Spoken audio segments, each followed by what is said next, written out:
Welcome back to COVID Cooking. Today we're doing kitchen hacks. A lot of these are seasonings and sauces and stuff that I use, that I favor.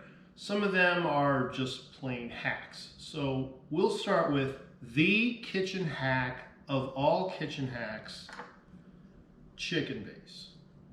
In particular, if you get chicken base, look on the ingredients and make sure that the first ingredient is chicken.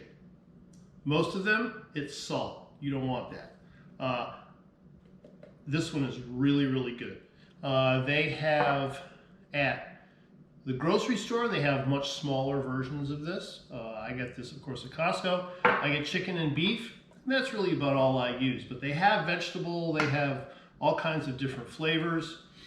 If you're making some rice, like a rice dish, you just want to add a little bit of underlying flavor, a little base to it. A little spoonful of chicken base goes a long, long way. And once you get used to working with it, I always have chicken stock in the fridge. But if you don't want to do that, a cup of water and a spoonful of chicken base, and boom, you've got some chicken stock. Great stuff, easy to work with, and it gives you a nice rounded flavor for a lot of things. What's next? This is a little peculiar. I was turned on to this by my children.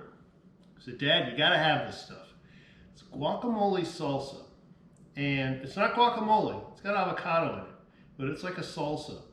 But I have found that not only can you use this like if you're having tacos or nachos or whatever, but you can build sauces with and around this, like say a vinaigrette for a salad. You can use this as like an avocado base if you don't have avocados around.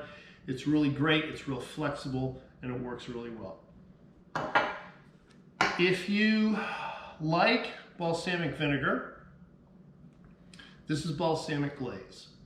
It is reduced somewhat and it's thickened. They usually put a little sugar in here, so if you're watching your carbs, you need to watch it.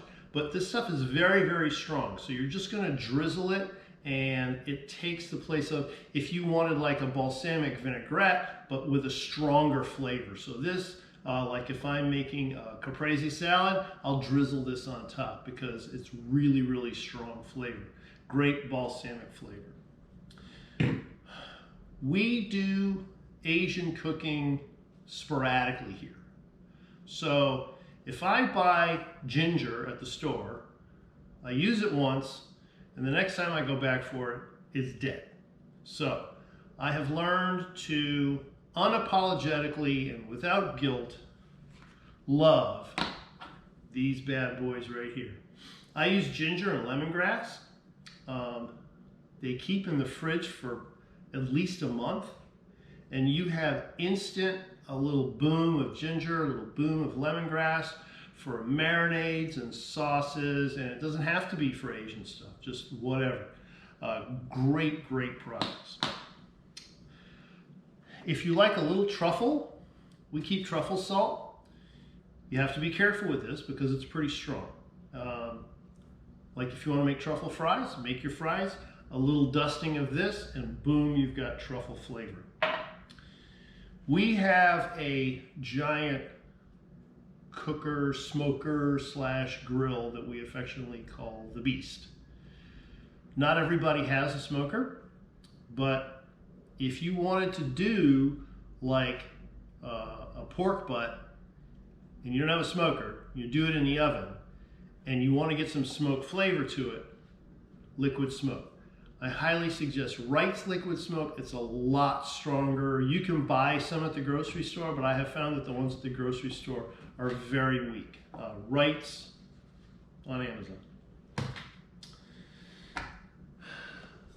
When I was at Westward Ho, we did a thing called grub steak, where we all got together and we cooked 600-700 steaks all at once. And the only thing that we ever used was this. And before that, I used to marinate my steaks and I would do all this stuff to them. Since then, the only thing I use on steaks, on the grill, is Lowry's seasoning salt. And the reason is, what's in it? Chicken base and other stuff. It's got a lot of other seasonings in it. Great all-around seasoning. You're gonna make a steak, put this stuff on there thick on both sides before it goes on the grill. Trust me, it'll cook off. It'll be great. Still on the Hispanic side, this is a Trader Joe's product.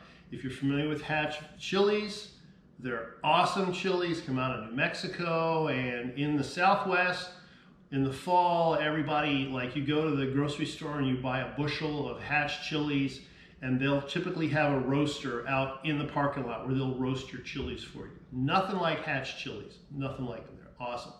This is, if you don't live in the Southwest, and if you want to get that flavor, nice and easy, and once again, like this, it's very flexible, you can do a lot of stuff with it. Hatch Valley salsa from Trader Joe's. Some of these people should pay me for some of this stuff. Okay.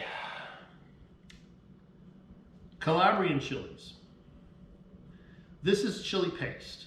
When I bought this, they were whole chilies with the stem. And every time I used it, I ended up taking the stem off and chopping them all up. So finally one day I just said enough of that, took them all out, took all the stems off, and turned it into a paste. And now it's great. Little spoonful. It's a really great chili flavor that's not too hot, although it's easy to add too much. A word on chilies in general and spices in particular. If you're going to make an ethnic dish, something like, let's say, a Mexican dish, that's going to be spicy, you want to make sure that you use as many different kinds of peppers or chilies as you can, because they all hit your palate in a different place. So you don't want to use just these or just this. If you have dry guajillos or something, you don't want to use just one or even two. You want to use as many as you can. I like to use 5 or 6. Use less of each one, but in the end, you get a much deeper flavor of the chilies, and it comes out a lot better. Obviously, you have to be careful that you don't put too much in there, because once you've gone over the edge with the heat, you can't come back. Italians also favor piquillo peppers, which are sweet. They're pretty cool. I like them a lot. Hot sauces. There is no Tabasco. There never will be Tabasco. I stopped using Tabasco when I was like 18. So for me, if I want a hot sauce, this is the stuff. I've been using this forever. Great all around hot sauce. Everybody knows by now about Sriracha. So this is regular Sriracha. This gentleman came from Vietnam to Southern California, and that's all he does, is he makes this chili sauce. There's also this yellow one that we just found at the Asian store, which is really cool. It sort of brings to mind this. This is ají peppers, which is, it's kind of fruity. Not sweet, but it's fruity. It gives a little different thing. This is similar to that. Yeah, this is, you gotta be careful with this. This can get real hot in a big hurry. The Japanese have togarashi, which is a combination of sesame seeds and various chilies that they sprinkle on sushi and whatever. This is typically something, I don't usually cook with this. I usually use this as a seasoning at the end. Sriracha, they also make a dry sriracha seasoning now. Powder. It's not powder though. It's kind of it's granular, but it's good. Hoisin, just a base Asian sauce. If you don't have hoisin, it's real hard to make most Asian foods because it's the bottom flavor on most Asian foods. And then gochujang, which is Korean. It is the sort of universal Korean sauce. It's sweeter. There's nothing like this anywhere else. So a little gochujang, like I said, you notice there's a lot of different things here, and I've got a lot more in the fridge that I'm going to take out because you want to come with heat from a bunch of different places. So that's today's kitchen hacks. There's more. One of which is demi-glace. It's expensive. It's kind of hard to find. What is it? Williams-Sonoma has it, and you can get it on Amazon. But it's expensive. The good thing about it is you only need a little bit, like on fish or on chicken or something like that. Goes a long, long way towards making a real great sauce. So that's it for today. Thanks for watching. Appreciate you being there. Don't forget to subscribe. We'll catch you next time.